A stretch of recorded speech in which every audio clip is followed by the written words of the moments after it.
जगत जननी जगदम्बा माता दुर्गा की जय हो। प्रिय भक्तों, आप सभी लोगों को चैत्र माह की पवित्र नवरात्रि की अनंत शुभकामनाएं एवं बधाई।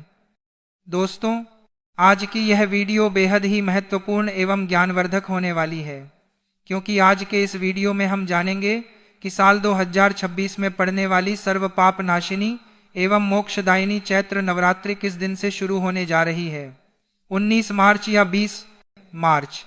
क्योंकि इस बार नवरात्रि के प्रारंभ की तिथि और कलश स्थापना के समय को लेकर लोगों के बीच थोड़ा असमंजस हो सकता है। ऐसे में हम आपके लिए हर बार की तरह इस बार भी सभी पंचांगों से सही तिथि निकाल कर लाए हैं, जिसे आपको जरूर जानना चाहिए। चैत्र नवरात्रि का शास्त्रों में विशेष महत्व बताया गया है। मान्यता है कि चैत्र नवरात्रि के 9 दिनों में माता दुर्गा पृथ्वी पर आती हैं और अपने भक्तों के घरों में वास करती हैं। चैत्र नवरात्रि के दिन से ही हिंदू नववर्ष का शुभारंभ भी होता है। इसे वासंतिक नवरात्रि भी कहा जाता है, क्योंकि इस दौरान प्रकृति एक नया रूप धारण करती है और देवी की उपासना से जीवन में नव ऊर्जा का संचार होता है। साथ ही इस वीडियो में हम जानेंगे कि नवरात्रि का व्रत कब से रखना है और कलश स्थापना कब और कैसे करनी है। कलश स्थापना से लेकर दशमी तिथि और कलश विसर्जन तक की पूरी जानकारी और कलश स्थापना की सटीक पूजा विधि क्या है, व्रत के दौरान किन नियमों का पालन आपको करना है और माता दुर्गा को प्रसन्न कैसे करना है, नवरात्रि के दिनों में किन चीज़ों को खाना है और कौन सी चीज़ें भूलकर भी आपको इन 9 दिनों में नहीं खानी है। साथ ही हम जानेंगे कि इन 9 दिनों में आपको किन कार्यों को जरूर करना चाहिए और कौन से ऐसे कार्य हैं जो आपको भूलकर भी नहीं करने चाहिए। इसलिए दोस्तों, इस वीडियो को शुरू से लेकर अंत तक बिना भगाए पूरा जरूर देखना। चैत्र माह की यह नवरात्रि, इसे समस्त दोषों को हरने वाली नवरात्रि बताया जाता है। शास्त्रीय मान्यता है कि जो भी व्यक्ति इन 9 दिनों में ब्रह्म मुहूर्त में उठकर माता की आराधना कर लेता है, उसे स्पर्श करने मात्र से वायु भी पवित्र हो जाती है एवं व्रत के प्रभाव से ऐसे लोग 84 लाख योनियों में भटकने की जगह सीधे परम धाम को जाते हैं। इस व्रत की विशेषता बताते हुए कहा गया है कि यदि कोई व्यक्ति सच्चे मन से माता शैलपुत्री से लेकर माता सिद्धिदात्री तक की पूजा कर लेता है, तो उसे माता भवानी का अद्भुत आशीर्वाद प्राप्त होगा। भक्तों, हमारे शास्त्रों में चैत्र नवरात्रि का महत्व बहुत अधिक बताया गया है। मार्कंडेय पुराण के अनुसार यह पर्व स्वयं आदि शक्ति माता दुर्गा को समर्पित माना जाता है। माता की महिमा का बखान करते हुए शास्त्रों में एक अत्यंत सिद्ध श्लोक बताया गया है, सर्वमंगल मांगल्ये शिवे सर्वार्थ साधिके शरण्ये त्र्यंबके गौरी नारायणी नमोस्तुते, जिसका अर्थ है कि हे नारायणी, तुम सब प्रकार का मंगल प्रदान करने वाली मंगलमयी हो, कल्याणदायिनी शिवा हो, सब पुरुषार्थों को सिद्ध करने वाली शरणागत वत्सला, 3 नेत्रों वाली एवं गौरी हो, तुम्हें नमस्कार है। मान्यता है कि इन दिनों में माता रानी साक्षात धरती पर विचरण करती हैं, इसलिए इन 9 दिनों में पूजा आराधना करना और इस श्लोक का पाठ करना बहुत फलदायी माना जाता है। इसके अलावा नवरात्रि पर कन्या पूजन और दान करना भी शुभ माना जाता है, जिससे पापों से मुक्ति मिलती है और पुण्य फलों की प्राप्ति होती है। दोस्तों, वीडियो में आगे बढ़ते हैं, लेकिन उससे पहले यदि आप इस चैत्र नवरात्रि पर अपने और अपने संपूर्ण परिवार के ऊपर माता भवानी और मर्यादा पुरुषोत्तम भगवान श्री राम जी की असीम कृपा प्राप्त करना चाहते हैं, तो कमेंट सेक्शन में जय माता दी लिखकर हमारे चैनल को सब्सक्राइब जरूर कर लें। साथ ही आप अपनी राशि भी कमेंट बॉक्स में जरूर लिख दें, ताकि हम आपको आपकी राशि के अनुसार उपाय बता पाएं, जिसे करके आप अपने जीवन में माता रानी की असीम कृपा प्राप्त कर सकें। दोस्तों, वैसे तो साल में 4 नवरात्रि आती हैं, 2 प्रत्यक्ष यानी चैत्र और शारदीय और 2 गुप्त नवरात्रि, लेकिन इन सभी में चैत्र नवरात्रि का अपना एक विशेष और बहुत ही बड़ा महत्व है। ब्रह्म पुराण के अनुसार चैत्र शुक्ल प्रतिपदा के दिन ही ब्रह्मा जी ने इस सृष्टि की रचना शुरू की थी और इसी दिन से हिंदू नववर्ष का प्रारंभ भी होता है। चैत्र यह नवरात्रि सिर्फ माता की आराधना का ही नहीं, बल्कि भगवान श्री राम के जन्मोत्सव का भी पावन पर्व है, जो महानवमी के दिन मनाया जाता है। शास्त्रों में चैत्र नवरात्रि की एक बहुत ही अद्भुत कथा का वर्णन मिलता है। प्राचीन काल में सुदर्शन नाम के एक राजकुमार थे, जिन्हें उनके शत्रुओं ने राजपाट छीनकर जंगल में खदेड़ दिया था। वन में भटकते हुए सुदर्शन ने माता भगवती की कठोर तपस्या की और चैत्र नवरात्रि के 9 दिनों तक निराहार रहकर उनका ध्यान किया। राजकुमार की इस सच्ची भक्ति से प्रसन्न होकर साक्षात जगत जननी मां दुर्गा प्रकट हुईं और उन्हें अजय होने का वरदान दिया। माता के आशीर्वाद से सुदर्शन ने न सिर्फ अपने शत्रुओं पर विजय प्राप्त की, बल्कि अपना खोया हुआ राज्य और वैभव भी वापस पा लिया। इसीलिए कहा जाता है कि जो भी भक्त चैत्र नवरात्रि में सच्चे मन से माता की पूजा करता है, उसके जीवन से हर तरह के संकट दूर हो जाते हैं और उसे सुख समृद्धि की प्राप्ति होती है। अब आइए जानते हैं कि इस साल चैत्र नवरात्रि की सही तिथि क्या है। पंचांग के अनुसार साल 2026 में चैत्र शुक्ल प्रतिपदा तिथि की शुरुआत 19 मार्च को सुबह 6:52 पर आरंभ होगी। वहीं प्रतिपदा तिथि का समापन अगले दिन 20 मार्च 2026 को तड़के 4:52 पर होगा। ध्यान दीजिएगा, क्योंकि 20 मार्च को सूर्योदय से पहले ही प्रतिपदा समाप्त हो रही है। इसलिए उदया तिथि के मान के अनुसार चैत्र नवरात्रि का पावन पर्व और घट स्थापना 19 मार्च 2026 दिन गुरुवार को ही मनाया जाएगा। व्रत और मुख्य कलश स्थापना भी 19 मार्च गुरुवार को ही किया जाएगा। भक्तों, चैत्र नवरात्रि के इन पावन दिनों की तिथियों की बात करें तो 19 मार्च को कलश स्थापना के साथ माता शैलपुत्री की पूजा की जाएगी। इसके बाद 20 मार्च को द्वितीया तिथि पर माता ब्रह्मचारिणी की पूजा होगी। 21 मार्च को तृतीया के दिन माता चंद्रघंटा की आराधना की जाएगी और 22 मार्च चतुर्थी तिथि को माता कूष्मांडा पूजी जाएंगी। 23 मार्च पंचमी को माता स्कंद माता और 24 मार्च षष्ठी को माता कात्यायनी की उपासना होगी। 25 मार्च सप्तमी के दिन माता कालरात्रि की पूजा का विधान है। 26 मार्च को महाअष्टमी के दिन माता महागौरी की पूजा और कन्या पूजन किया जाएगा। 27 मार्च महानवमी के दिन माता सिद्धिदात्री की पूजा और भगवान श्री राम का जन्मोत्सव यानी रामनवमी मनाई जाएगी। इस नवरात्रि के पहले दिन सबसे पहले आपको कोशिश यही करनी है कि आप सूर्योदय से पूर्व उठ जाएं। उठकर स्नान आदि कर्मों से निवृत्त होकर घर और भगवान के मंदिर को साफ करें। अब आइए जानते हैं कलश स्थापना की विधिवत पूजा विधि। पूजा स्थान को गंगाजल से शुद्ध करके वहां एक साफ लकड़ी की चौकी रखें और उस पर लाल रंग का पवित्र वस्त्र बिछाएं। इसके बाद माता दुर्गा की प्रतिमा या चित्र को स्थापित करें। अब एक मिट्टी के पात्र में थोड़ी सी साफ मिट्टी डालकर उसमें जौ बो दें। इसके बाद एक तांबे या मिट्टी के कलश में शुद्ध जल और गंगा जल भरें। कलश के जल में सुपारी, सिक्का, अक्षत और दूर्वा डालें। कलश के मुख पर आम या अशोक के 5 पत्ते रखें और उसके ऊपर एक जटा वाला न आरियल लाल कपड़े में लपेटकर और कलावा बांधकर स्थापित करें। कलश को जौ वाले पात्र के बीचों बीच रख दें। फिर भगवान गणेश, माता दुर्गा और सभी नवग्रहों का ध्यान करते हुए कलश स्थापना पूर्ण करें। माता के सामने एक अखंड घी का दीपक जलाएं और हाथ में जल, फूल या चावल लेकर 9 दिनों के व्रत का संकल्प करें।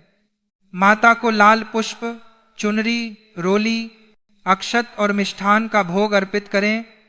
इसके बाद माता को शीघ्र प्रसन्न करने के लिए उनके सबसे शक्तिशाली नवारण मंत्र ओम ऐं ह्रीं क्लीं चामुंडाय विच्चे का कम से कम 108 बार जाप अवश्य करें।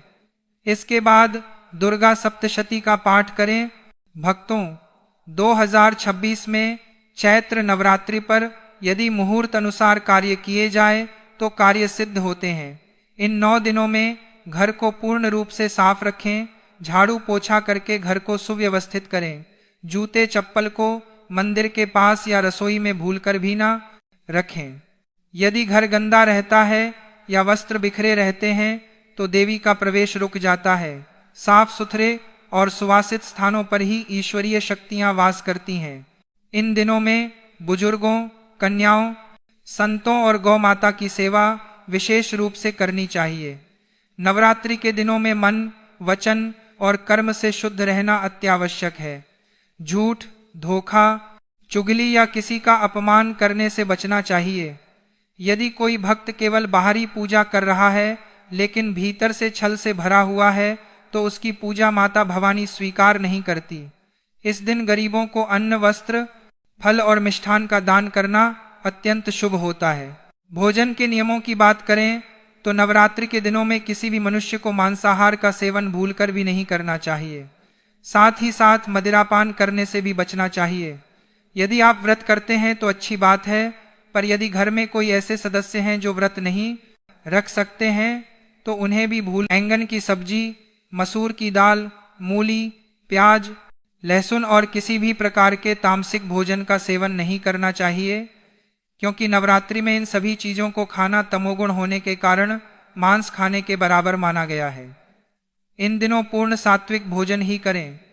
व्रत रखने वाले कुट्टू का आटा, सिंघाड़े का आटा, साबूदाना, सेंधा नमक, आलू, ताजे फल और दूध से बनी चीजों का ही सेवन करें। जो लोग पान, मसाला, गुटखा, सिगरेट आदि चीजों का सेवन करते हैं उन्हें भी इन नशीली चीजों से एकदम दूरी बनाकर रखनी चाहिए। तो दोस्तों, यदि आप इस चैत्र नवरात्रि में अपने जीवन में माता रानी की असीम कृपा प्राप्त करना चाहते हैं तो शास्त्रों के अनुसार नवरात्रि के दौरान कन्या पूजन का विशेष महत्व है। अष्टमी या नवमी के दिन 9 कन्याओं और एक बालक, जिसे बटुक भैरव का स्वरूप माना जाता है, उन्हें अत्यंत आदर और प्रेम पूर्वक अपने घर आमंत्रित करें। कन्याओं के घर प्रवेश करते ही सबसे पहले किसी स्वच्छ पात्र में उनके चरण धोएं और साफ कपड़े से पोंछकर उन्हें एक पवित्र आसन पर बिठाएं। इसके बाद सभी कन्याओं के माथे पर कुमकुम या रोली और अक्षत से तिलक करें तथा उनके हाथों में रक्षा सूत्र यानी कलावा बांधें। माता रानी के लिए जो आपने विशेष सात्विक भोग तैयार किया है, जिसमें मुख्य रूप से सूजी का हलवा, काले चने की सब्जी और पूरी शामिल होती है, वह कन्याओं को अत्यंत श्रद्धा के साथ परोसें। जब कन्याएं प्रेम पूर्वक भोजन कर लें तो अपनी क्षमता और सामर्थ्य के अनुसार उन्हें दक्षिणा, लाल चुनरी, कोई उपयोगी वस्तु, खिलौने या ताजे फल उपहार स्वरूप भेंट करें। अंत में सभी कन्याओं के चरण स्पर्श करके माता रानी का ध्यान करते हुए उनसे आशीर्वाद प्राप्त करें। ऐसा माना जाता है कि कन्याओं के प्रसन्न होने से साक्षात माता भवानी प्रसन्न होती हैं और घर में सुख, शांति और समृद्धि का वास होता है। इसके पश्चात 28 मार्च को दशमी तिथि के दिन नवरात्रि व्रत का पारण किया जाएगा और कलश विसर्जन के साथ इस महापर्व का विधिवत समापन होगा। दशमी तिथि की सुबह स्नान आदि से निवृत्त होकर माता की अंतिम पूजा करें और उन्हें हलवा पूरी का भोग लगाएं। इसके बाद कलश विसर्जन की प्रक्रिया शुरू करें। विसर्जन से पहले हाथ में चावल और फूल लेकर माता से 9 दिनों की पूजा में हुई किसी भी भूल चूक के लिए क्षमा याचना जरूर करें। फिर बड़े ही आदर भाव से कलश को उसके स्थान से थोड़ा सा खिसका दें, जिसे कलश बढ़ाना भी कहते हैं। इसके बाद कलश पर रखे नारियल को आप प्रसाद के रूप में परिवार के साथ ग्रहण कर सकते हैं या फिर उसे बहते जल में प्रवाहित कर सकते हैं। कलश के अंदर रखे पवित्र जल को पूरे घर में आम या अशोक के पत्तों से छिड़क दें।